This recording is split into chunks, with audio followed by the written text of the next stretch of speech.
Pozrite sa na graf mincí, na ktorý sa teraz pozeráte. Ko si myslíš?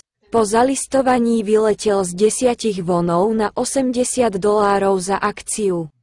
A teraz klesla ešte ďalej ako uvádzacia cena a dosiahla spodnú hranicu $0,0001 amerických dolárov.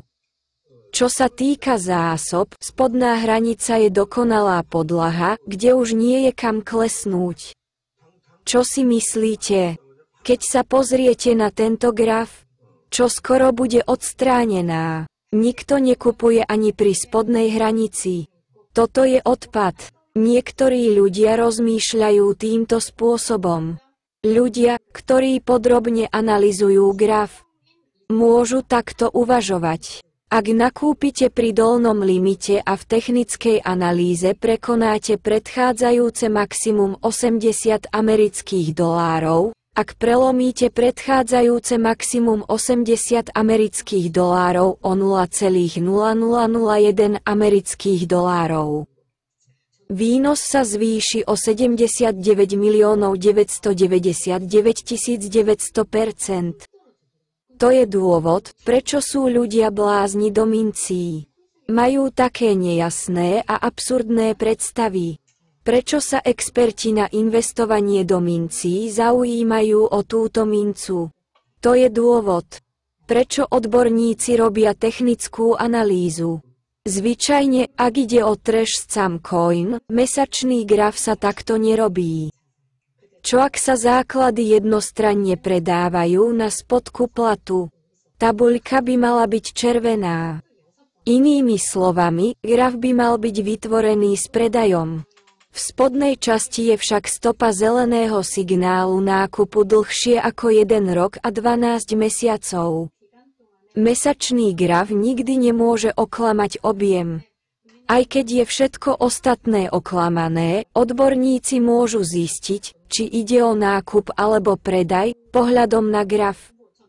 Ak sa pozriete na mesačný graf, začalo to nákupom na začiatku platu a skončilo nákupom.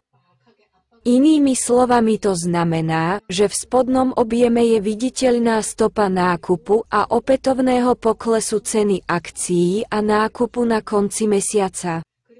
Tiež cena nebola úplne predaná na dne.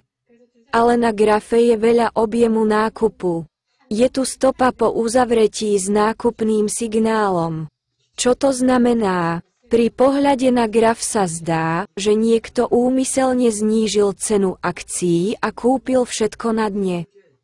Každý, kto robí technickú analýzu, to vidí. Je však na spodnej hranici a už viac ako rok je vyradený. Je to naozaj ťažké nájsť. Toto je graf, ktorý vytvára bohatstvo v technickej analýze. 99% anonymných mincí sú podvodné mince. Nadácia tejto mince je však aktívna v Telegrame a predovšetkým sa na YouTube zverejňuje tvár a všetky osobné údaje zástupcu nadácie a zástupca kótovanej spoločnosti prevádzkuje aj kanál YouTube.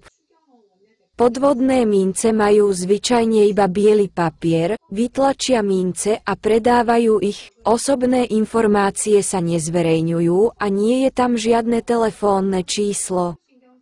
Nadácia a zástupca tejto mince však aktívne prevádzkuje kanál YouTube a propaguje platformu TIPS každý deň.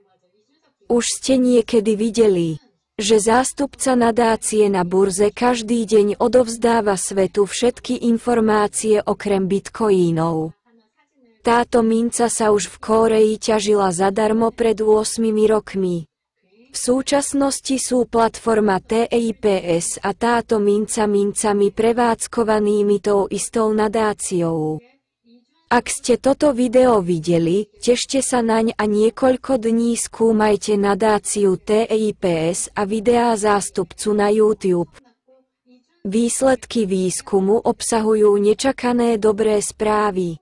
Video zástupcu nadácie obsahuje údaje, že 99% uvedených obehových mincí už nadácia získala. Toto je jackpot.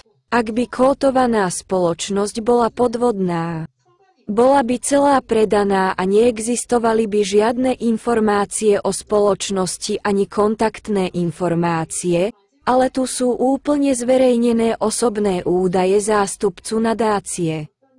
Existujú údaje, že 99% uvedených mincí už bolo získaných z nadácie. Čo to je? Pozrite sa na mesačný graf, ktorý som už spomenul. To je niečo, čo technická analýza nikdy nemôže oklamať. Či ide o nákup? Zistíte podľa grafu mesačného objemu obchodovania. Keby predali všetko, nikdy ich neoklamete pohľadom na mesačný graf s najnižším objemom obchodov. Teraz, čo si myslíte? Keď sa pozriete na tento graf, nebuď lakomý. Aj keď je vyradený, váš majetok nepredstavuje žiadne veľké riziko. Kúpte len $100. Čo ak sa Boh, v ktorého veríte, a nebeské šťastie spoja? Aby $0,0001 prekročilo $80. Čo sa stane s tvojím životom? Vzdajte sa chamtivosti a investujte iba $100. Prečo nadácia TEIPS dôrazne odporúča nákup? Toto je budúca hodnota platformy TEIPS. Platforma TEIPS plánuje zaradiť mince GDIA, ktoré Kórejci ťažia zadarmo, a mince, ktoré ľudia na celom svete momentálne ťažia zadarmo. Čo si myslíte o platforme TEIPS? Mince GDIA a TEIPS mince sú prepojené a možno ich vymieňať v pomere k ich hodnote. Faktory, ktoré je potrebné zvážiť pri rozhodovaní o investícii do mincí. Podvodné mince nezverejňujú osobné informácie o nadácii. Ak si pozriete toto video a spravíte z neho svoj majetok, budete žiť bohatý život bez obáv o peniaze. Veľa šťastia.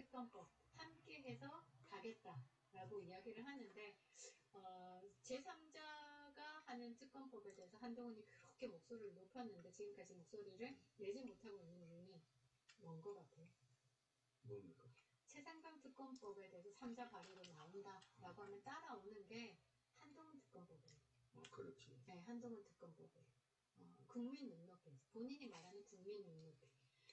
자, 한동훈 특검법 벗어나지 못할 겁니다.